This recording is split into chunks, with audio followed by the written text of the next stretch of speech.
प्रधानमंत्री का, जिसमें उन्होंने कहा है कि अगले 1.5 साल में 10 लाख नौकरियां जो है वो दी जाएंगी। देखिए, देश के प्रधानमंत्री को परेशानी शुरू हो गई जब असदुद्दीन ओवैसी अपने भाषण में भूज में मैंने उन्हीं के एक सांसद श्री वरुण गांधी का डेटा को जनता के सामने रख दिया कि केंद्र सरकार के पास 55 लाख से ज़्यादा सैंक्शन पोस्ट के वैकेंसीज है। तो फौरन प्रधानमंत्री को लगा कि अब असल मुद्दे पे ये लोग बात कर रहे हैं, इसीलिए प्रधानमंत्री ने हड़बड़ाहट में ये ऐलान कर दिया कि 2024 तक 10 लाख नौकरियां दी जाएंगी, यानी हर साल 5-5 लाख नौकरियां।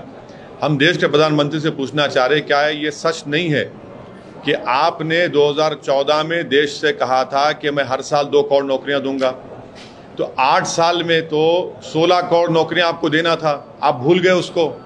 और अब आप कह रहे हैं कि मैं 24 में, क्योंकि चुनाव आ रहा है पार्लियामेंट का, और राजस्थान का, मध्य प्रदेश, छत्तीसगढ़ का चुनाव है, गुजरात का, आप कह रहे हैं कि मैं 5-5 लाख नौकरी दूंगा। भाई 16 करोड़ नौकरियों का क्या हुआ, आप बता दीजिए हमको, वो क्यों नहीं दिया आपने। और ये जो 10 लाख नौकरी का आप बोल रहे हैं, 10 लाख नहीं 55 लाख सेंट्रल गवर्नमेंट के पास सैंक्शन पोस्ट है, आप क्यों नहीं देते? वो 10 लाख क्यों दे रहे हैं आप?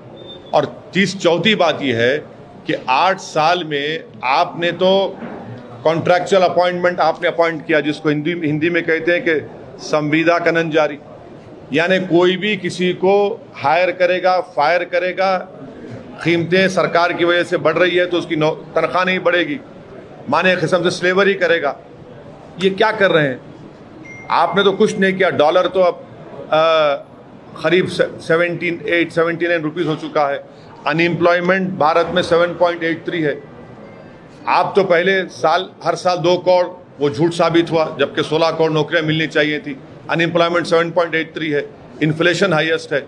और आपके ही केंद्र सरकार में 10 लाख नहीं 55 लाख से ज़्यादा वैकेंसीज है, उसको फिल करिए आप पूरा, इन्फ्लेशन को कंट्रोल करिए, उसके और बात ही नहीं होती। और ऐलान कर दिए, क्योंकि अब चुनाव है गुजरात के, फिर उसके बाद दूसरे कर्नाटक है, मध्य प्रदेश, राजस्थान, छत्तीसगढ़ है, फिर 24 में चुनाव है, तो अब कह रहे हैं कि 5-5 लाख देंगे। सबसे पूरे विश्व में अगर कहीं नौजवान युवा बेरोजगार है तो भारत में है, और प्रधानमंत्री ऊंट के मुंह में जीरा दे रहे हैं। सर, ये बताइए कि आने वाले फ्राइडे के दिन उत्तर प्रदेश की लोकल इंटेलिजेंस यूनिट का कहना है कि बहुत सारे केस हो गए वहां पर। हाँ, तो पहले से घर तोड़ दीजिए पूर्व के, आप अभी तोड़ दीजिए, अभी तोड़ दीजिए, पहले से घर तोड़ दीजिए ना, किस्सा खत्म हो गया। क्या वो जरूरत ही नहीं है आपको, आप घर तोड़ दीजिए।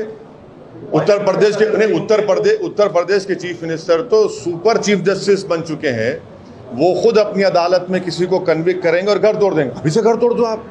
रूल ऑफ लॉ को तो बर्बाद कर रहे हैं आप। जो घर तोड़ा गया आफरीन फातिमा का, वो तो उसकी माँ के नाम पे था। आपने झूठी नोटिस दी, आपने झूठा कहा कि पहले नोटिस दी। आपको कोई इख्तियार ही नहीं है घर तोड़ने का। अगर है हिम्मत भाजपा वाले, तोड़ना टिनी का घर, क्यों नहीं तोड़ते आप? उस पर तो 5 लोगों की हत्या का इल्ज़ाम है, सुप्रीम कोर्ट ने बेल कैंसिल की। ये खुली नफरत की मिसाल है मुसलमानों के खिलाफ, ये खुली नफरत की मिसाल है। कलेक्टिव पनिशमेंट भारत के मुसलमानों को दे रहे हैं भाजपा वाले, और पुलिस स्टेशन में ले जाकर पुलिस लठों से मारती है, और भाजपा का एमएलए बोलता है रिटर्न गिफ्ट है। हाथ तोड़ देते हैं, बच्चों के पैरों पे, सरों पे मारते हैं। ये पुलिसिंग है आपकी, ये आपका ह्यूमन राइट्स का ये मामला है आपका। अरे आप अरेस्ट करिए, कोर्ट में कन्विक्शन दिलाइए अगर आपका सबूत है तो। और झारखंड में आपने 15 लोगों पर गोली चला दी, 2 मुसलमान बच्चों की हत्या कर दी, एक के जिस्म में 6 गोलियां। क्या हो रहा है ये? मैं इसको कंडेम करता हूं, झारखंड में जो फायरिंग हुई है। सर, यूपी के एडीजी ने ये कहा है कि अगर लीगल बॉडी हमसे इसका जवाब पूछती है कि हमने बुलडोजर एक्शन क्यों किया, तो हमारे पास सारे जवाब मौजूद हैं। अरे आपकी झूठ इसी अभी सामने आ गई कि वो घर जो आप नोटिस दे रहे हैं, उस लेडी जो एक्चुअल ओनर है महिला, उसके पति को दे रहे हैं। आपकी झूठ ये साबित आ गई, सामने आ गई। दूसरा आपकी झूठ ये कि टैक्सेस दिए जा रहे हैं, ये आपकी दूसरी झूठ। तीसरी झूठ, आपके कैमरास थे, लाइव दिखा रहे थे, हथियार दिखा आपको।